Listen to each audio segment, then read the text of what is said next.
आज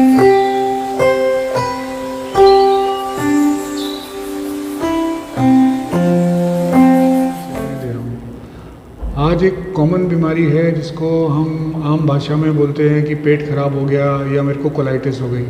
बेसिकली ये कोलाइटिस नहीं है, ये 20 से 25% लोगों में आईबीएस की समस्या है जिसको बोलते हैं इरिटेबल बाउल सिंड्रोम।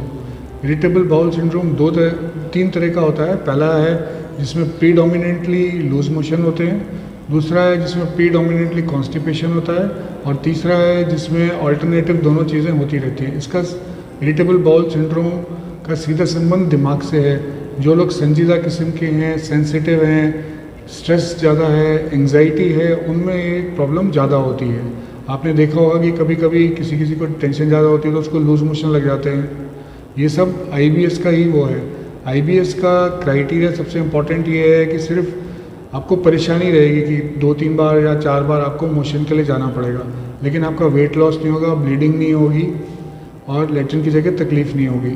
लेकिन अगर ये सारी चीज़ें हैं तो बाकी कारण भी सोचने पड़ेंगे। बहुत बार आईबीएस को लोग कोलाइटिस करते रहते हैं, लेकिन कोलाइटिस में आंतों में जख्म बन जाते हैं, जबकि आईबीएस में ऐसा नहीं होता है। ब्लीडिंग वगैरह नहीं होती है इसमें। कोलाइटिस में ब्लीडिंग वगैरह ज़रूर होती है। और जब इरिटेबल बाउल सिंड्रोम लंबे समय तक रहता है, बार बार टॉयलेट जाते हैं, जोर लगाते हैं, तो उससे पाइल्स और फिशर बनने का भी रिस्क रहता है। इसमें आम भाषा में बोलते हैं आंतों का मूवमेंट गड़बड़ हो गया है। आंतों का मूवमेंट का संबंध सीधा दिमाग से है। हमारे स्ट्रेस और टेंशन से जो हार्मोन्स और न्यूरोकेमिकल्स सिक्रीट होते हैं वो आंतों का मूवमेंट को रेगुलेट करते हैं। एक बार वो चीज़ गड़बड़ होने लगे तो बार बार ये प्रॉब्लम आने लगती है।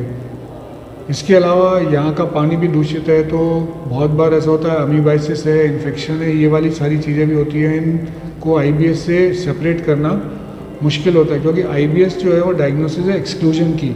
अगर स्टूल टेस्ट हमारा नॉर्मल है, हमारी सिग्मोइडोस्कोपी नॉर्मल है, टट्टी के रास्ते से दूरबीन से जो चेक किया सिग्मोइडोस्कोपी वो हमारी नॉर्मल है, और हमें वेट लॉस नहीं हो रहा, फीवर नहीं है, तब हम इसको आईबीएस बोलेंगे। जैसे हमने आईबीएस कहने के लिए कोलाइटिस है, इसको रूल आउट कर दिया, आंतों की टीबी है, इसको रूल आउट कर दिया, उसके बाद ही हम उसको आईबीएस कह सकते हैं। It is a diagnosis of exclusion.